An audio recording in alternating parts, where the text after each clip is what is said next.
जय श्री हरि विष्णु। भगवान विष्णु सबका मंगल करें। जय सनातनी में आप सबका हार्दिक स्वागत है। जय सनातनी के इस अंक में आज हम जुड़ेंगे शुक्रवार व्रत कथा से। जानेंगे शुक्रवार व्रत की पूजा विधि, मंत्र और आरती का महत्व। शुक्रवार का व्रत धन की देवी माँ लक्ष्मी को प्रसन्न करने के लिए रखा जाता है। इस व्रत के प्रभाव से धन संबंधी सारी समस्याएं दूर हो जाती हैं। सनातन धर्म में शुक्रवार का दिन माता लक्ष्मी और माता संतोषी को समर्पित किया गया है। धार्मिक मान्यताओं के अनुसार इस दिन माँ संतोषी और माँ लक्ष्मी की आराधना करने से सुख, समृद्धि, सौभाग्य, धन धान की प्राप्ति होती है। कई लोग शुक्रवार का व्रत करते हैं। इस व्रत को करने से मनुष्य की सारी मनोकामनाएं पूर्ण हो जाती हैं। शुक्रवार का व्रत किसी भी महीने के शुक्ल पक्ष के प्रथम शुक्रवार से शुरू किया जा सकता है। अगर आपने इस चैनल को अभी तक सब्सक्राइब नहीं किया है तो कृपया सब्सक्राइब कर लें और लाइक करके एक कमेंट जय माता दी का अवश्य करें। वैसे तो शुक्रवार का व्रत 3 तरह से किया जाता है। इस दिन भगवान शुक्र के साथ साथ संतोषी माता तथा वैभव देवी माँ लक्ष्मी का पूजन किया जाता है। तीनों व्रतों की विधियां अलग अलग है। जो स्त्री पुरुष शुक्रवार को संतोषी माता का व्रत करते हैं उनके लिए विधि अलग है। तो आज हम जानते हैं संतोषी माता की पूजा विधि और व्रत कथा। सबसे पहले ब्रह्म मुहूर्त में उठें। घर की सफाई, स्नान आदि से निवृत्त हो जाएं। घर के ही किसी पवित्र स्थान पर संतोषी माता की मूर्ति या चित्र स्थापित करें तथा व्रत का संकल्प लें। संपूर्ण पूजन सामग्री तथा बड़े पात्र में शुद्ध जल भरकर रखें। जल भरे पात्र पर गुड़ और चने से भरकर दूसरा पात्र रख दें। संतोषी माता की विधि विधान से पूजन करें। सुहाग की सामग्रियां संतोषी माता को अर्पित करें। इसके पश्चात संतोषी माता की कथा सुनें। कथा के बिना व्रत का फल नहीं मिलता है। तत्पश्चात आरती कर सभी को गुड़ चने का प्रसाद बांटें। शुक्रवार का व्रत किसी भी महीने के शुक्ल पक्ष के प्रथम शुक्रवार से शुरू किया जा सकता है। जो व्यक्ति लगातार 16 शुक्रवार का व्रत करता है उसे माँ संतोषी सुख और सौभाग्य प्रदान करती हैं। परंतु ध्यान रहे कि संतोषी माता के व्रत में खट्टी चीजों का सेवन बिल्कुल भी नहीं किया जाता है। संतोषी माता व्रत कथा। एक बुढ़िया थी, उसके 7 बेटे थे। 6 कमाने वाले थे जबकि एक निकम्मा था। बुढ़िया 6 बेटों की रसोई बनाती, भोजन कराती, उनसे जो कुछ जूठन बचाती वह 7वें को दे देती। एक दिन वह पत्नी से बोला, देखो मेरी माँ मुझे कितना प्रेम करती है। वो पत्नी बोली, क्यों नहीं, सबका जूठन जो तुमको खिलाती है। वह बोला, ऐसा नहीं हो सकता, मैं जब तक आंखों से न देख लूं नहीं मान सकता। वह हंसकर बोली, देख लोगे तो मानोगे। कुछ दिन बाद त्योहार आया। घर में 7 प्रकार के भोजन और चूरमे के लड्डू बने। वह जांचने के लिए सिर पर दुखने के बहाना कर पतला वस्त्र सिर पर ओढ़े रसोई में ही सो गया। वह कपड़े में से सब देखता रहा। 6 भाई भोजन करने आए। उसने देखा माँ ने उनके लिए सुंदर आसन बिछाकर नाना प्रकार की रसोई परोस और आग्रह करके उन्हें जमाया है। वह देखता रहा।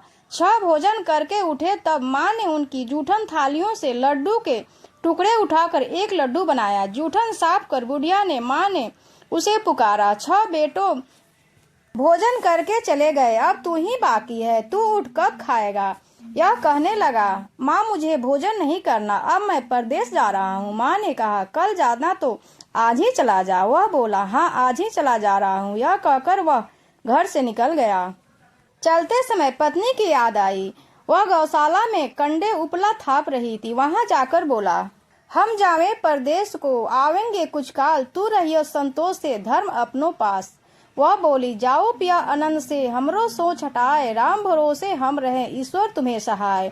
2 निशानी आपन देख धरु में धीर, सुधी मती हमरी बिचारियो, रखियो मन गंभीर। वह बोला, मेरे पास तो कुछ नहीं है, वह अंगूठी है सो ले लो, अपनी कुछ निशानी मुझे दे दो। वह बोली, मेरे पास क्या है, यह गोबर भरा हाथ है।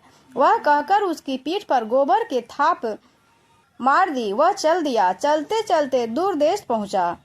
वहां एक साहूकार की दुकान थी। वहां जाकर उन्होंने कहा, भाई मुझे नौकरी पर रख लो। साहूकार को जरूरत थी। वह बोला, जा लड़के, मैंने तुझे अपनी नौकरी पर रख लिया। लड़के ने पूछा, तनख्वाह क्या दोगे। साहूकार ने कहा, काम देखकर दाम मिलेंगे। साहूकार की नौकरी मिली। वह सुबह 7 बजे से 10 बजे तक नौकरी बजाने लगा। कुछ दिनों में दुकान का सारा लेन देन, हिसाब किताब ग्राहकों को माल बेचना, सारा काम करने लगा। साहूकार के 7-8 नौकर थे, वे सब चक्कर खाने लगे।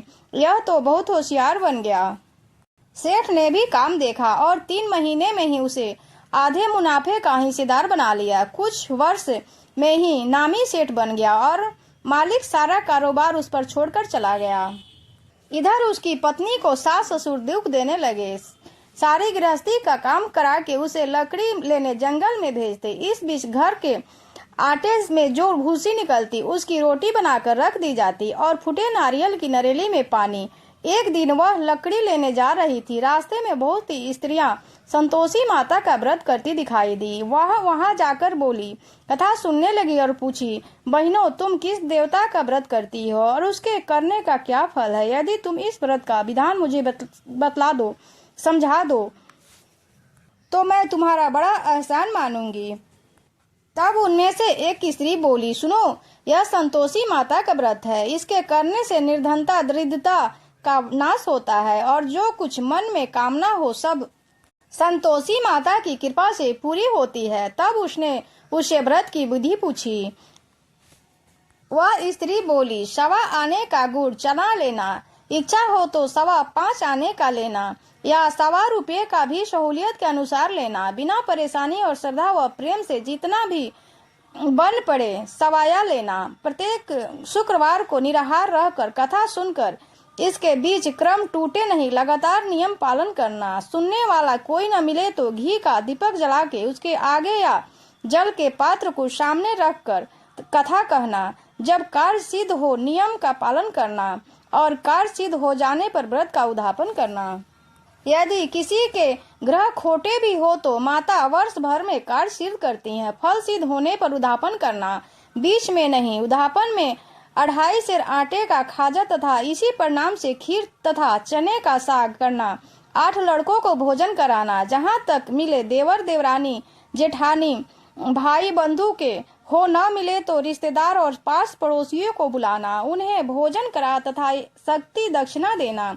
माता का नियम पूरा करना। उस दिन घर में खटाई न खाना। यह सुन बुढ़िया के लड़के की बहू चल दी। रास्ते में लकड़ी के बोझ को बेच दिया और उन पैसों से गुड़ चना ले माता के व्रत की तैयारी कर आगे चली और सामने मंदिर देखकर पूछने लगी, यह किसका मंदिर है? सब कहने लगे, संतोषी माता का मंदिर है। यह सुनकर माता के मंदिर में जाकर चरणों में लौटने लगी। दिन हो विनती करने लगी, मैं मां निपट अज्ञानी हूँ, व्रत के कुछ नियम नहीं जानती, मैं दुखी हूँ। हे माता जगत जननी, मेरा दुख दूर कर, मैं तेरी शरण में हूँ। माता को दया आई। एक शुक्रवार बीता कि दूसरे शुक्रवार को उसके पति का पत्र आया और तीसरे शुक्रवार को उसका भेजा हुआ पैसा आ पहुंचा। यह देख जेठ जेठानी मुंह चिढ़ाने लगे, लड़के ताने देने लगे, काफी पत्र उसके पास आने लगे, रुपया आने लगा। अब तो काफी खातेदारी उसके घर में होने लगी। जेठ जेठानी के लड़के अब तो उसे चिढ़ाने लगे, काकी की खातिरदारी बढ़ेगी। बेचारी सरलता से कहती, भैया कागज आवे रुपये आवे, यह हम सब के लिए अच्छा है। ऐसा कहकर आंखों में आंसू भरकर संतोषी माता के मंदिर में मातेश्वरी के चरणों में गिरकर रोने लगी। माँ, मैंने तुमसे पैसा कब मांगा है? मुझे पैसों से क्या काम, मुझे तो अपने सुहाग से काम है। मैं तो अपनी स्वामी के दर्शन मांगती हूँ। तब माता ने प्रसन्न होकर कहा, जा बेटी, तेरा स्वामी आवेगा। यह सुनकर खुशी से बावली होकर घर में जा काम करने लगी। अब संतोषी माँ विचार करने लगी, इस भोली पुत्री को मैं कह दिया कि तेरा पति आएगा, लेकिन कैसे? यह तो उसे स्वप्न में भी याद नहीं आता, वह तो इसे याद भी नहीं करता। उसे याद दिलाने का मुझे ही जाना पड़ेगा। इस तरह माताजी उस बुढ़िया के बेटे के पास जा स्वप्न में प्रकट हो कहने लगी, साहूकार के बेटे सो रहा है या जाग रहा है? वह कहने लगा, माता सोता भी नहीं जागता भी नहीं, कहो क्या आज्ञा है? माँ कहने लगी, तेरे घर बार कुछ नहीं है क्या? वह बोला, मेरे पास सब कुछ है, माँ बाप है, बहू है, क्या कमी है? माँ बोली, भोले पुत्र, तेरी बहू को घोर कष्ट उठा रही है, तेरे माँ बाप उसे परेशानी दे रहे हैं, वह तेरे लिए तरस रही है, तू उसकी सुध ले। वह बोला, हाँ माताजी, यह तो मालूम है, परंतु जाऊं तो कैसे? परदेश की बात है, लेन देन का कोई हिसाब नहीं, कोई जाने का रास्ता नहीं आता, कैसे चला जाऊं। माँ कहने लगी, मेरी बात मान, सवेरे नहा धोकर संतोषी माता का नाम ले, घी का दीपक जला, दंडौत कर दुकान पर जा बैठ। देखते देखते सारा लेन देन चुक जाएगा, जमा का सारा माल बिक जाएगा, सांझ होते होते धन का भारी ढेर लग जाएगा। अब बूढ़े की बात मानकर वह नहा धोकर संतोषी माता को दंडौत, घी का दीपक जला दुकान पर जा बैठा। थोड़ी देर में देने वाले रुपया लाने लगे, लेने वाले हिसाब लेने लगे। कोठे में भरे सामान का खरीदार नगद दाम दे सौदा करने लगे। शाम तक धन का भारी ढेर लग गया। मन में माता का नाम लेकर चमत्कार देख प्रसन्न हो घर ले जाने के वास्ते गहना कपड़ा सामान खरीदने लगा। यहाँ काम से निपट तुरंत घर को रवाना हुआ। उधर उसकी पत्नी जंगल में लकड़ी लेने जा रही थी। लौटते वक्त माता जी के मंदिर में विश्राम करती वह तो उसके प्रतिदिन रुकने का जो स्थान ठहरा। धूल उड़ाती देख वह माता से पूछती है, माता यह धूल कैसी उड़ रही है। माता कहती है, हे पुत्री, तेरा पति आ रहा है, अब तू ऐसा कर, लकड़ियों के 3 भोज बना ले, एक नदी के किनारे रख दे और दूसरे मेरे मंदिर व तीसरा अपने सिर पर। तेरे पति को लकड़ियों का गट्ठर देखकर मोह पैदा होगा, वह यहाँ रुकेगा, नाश्ता पानी खाकर माँ से मिलने जाएगा। तू लकड़ियों का बोझ उठा कर जाना और चौक के खट्टर डालकर जोर से आवाज लगाना, लो सासू जी, लकड़ियों का गट्ठर लो, भूसी की रोटी और नारियल के खोपड़े में पानी दो, आज कौन मेहमान आने वाला है। माता जी से बहुत अच्छा कहकर प्रसन्न मन से लकड़ियों के 3 गट्ठर बनाई, एक नदी के किनारे पर और एक माता जी के मंदिर पर रख दिया। इतने में मुसाफिर आ पहुंचा। सूखी लकड़ी देख उसकी इच्छा उत्पन्न हुई कि हम यहाँ विश्राम करें और भोजन बनाकर खा पी कर गाँव जाएं। इसी तरह रुक कर भोजन बना विश्राम करके गांव को गया। सबसे प्रेम से बोला। उसी समय सिर पर लकड़ी का गट्ठर लिए वह उतावली सी आती है, लकड़ियों का भारी बोझ आंगन में डालकर जोर से 3 आवाज देती है, लो सासू जी, लकड़ियों का गट्ठर लो, भूसी की रोटी लो, आज मेहमान कौन आया है।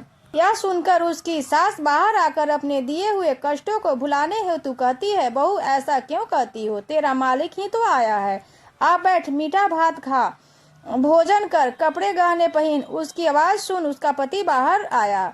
अंगूठी देखकर व्याकुल हो जाता है। माँ पूछती है, माँ यह कौन है। माँ बोली, बेटा यह तेरी बहू है, जब से तू गया है तब से सारे गांव में भटकती फिरती है, घर का काम काज कुछ नहीं करती, 4 पहर आकर खा जाती है। वह बोला, ठीक है माँ, मैंने इसे भी देखा है और तुम्हें भी, अब दूसरे घर की ताली दो, उसे में मैं रहूंगा। माँ बोली, ठीक है, जैसी तेरी मर्जी। वह दूसरे मकान की 3री मंजिल का सारा कमरा खोल कर सारा सामान जमाया। एक दिन में राजा के महल जैसा ठाट बाट बन गया। अब क्या था, बहू सुख भोगने लगी। इतने में शुक्रवार आया। उसने पति से कहा, मुझे संतोषी माता के व्रत का उद्यापन करना है। पति बोला, खुशी से कर लो। यह उद्यापन की तैयारी करने लगी। जेठानियों के लड़कों को भोजन के लिए कहने गई। उन्होंने मंजूर किया, परंतु पीछे से जिठानी ने अपने बच्चों को सिखाया, देखो भोजन के खटाई मांगना, जिससे उसका उद्यापन पूरा ना हो सके। लड़के जिमने आए, खीर खाना पेट भर खाया, परंतु बाद में खाते ही कहने लगे, हमें खटाई दो, खीर खाना हमको नहीं भाता, देखकर अरुचि होती है। वह कहने लगी, भाई खटाई किसी को नहीं दी जाएगी, यह संतोषी माता का प्रसाद है। लड़के उठ खड़े हुए, बोले, पैसा लाओ। भोली बहू कुछ जानती नहीं थी, उन्हें पैसे दे दिए। लड़के उसी समय हट करके इमली खटाई ले आए और खाने लगे। यह देखकर बहू पर माता जी ने कोप किया। राजा के दूत उसके पति को पकड़कर ले गए। जेठ जेठानी मान माने वचन कहने लगे, लूट लूट कर धन इकट्ठा कर लाया है, अब मालूम पड़ जाएगा जब जेल की मार खाएगा। बहू ने यह सहन नहीं करते हुए रोती हुई माता जी के मंदिर गई। कहने लगी, हे माता, तुमने क्या किया। हंसा कर अब भक्तों को रुलाने लगी। माता बोली, बेटी तूने उद्यापन करके मेरा व्रत भंग किया है। वह कहने लगी, माता मैंने कुछ अपराध नहीं किया है, मैंने तो भूल से लड़कों को पैसे दे दिए थे, मुझे क्षमा कर दो, मैं फिर से तुम्हारी उद्यापन करूंगी। माँ बोली, अब भूल मत करना। वह कहती है, अब भूल नहीं करूंगी। अब बतलाओ ये कैसे आएंगे। माँ बोली, जा पुत्री, तेरा पति तुझे रास्ते में ही आता मिलेगा। वह निकली, राह में पति आता मिला। वह पूछी कहाँ गए थे। वह कहने लगा इतना धन जो कमाया है उसका टैक्स राजा ने मांगा था, वह भरने गया था। वह प्रसन्न होकर बोली भला हुआ, अब घर को चलो। कुछ दिन बाद फिर शुक्रवार वापस आया। शुक्रवार के दिन वह बोली मुझे माता का उद्यापन करना है। पति ने कहा करो।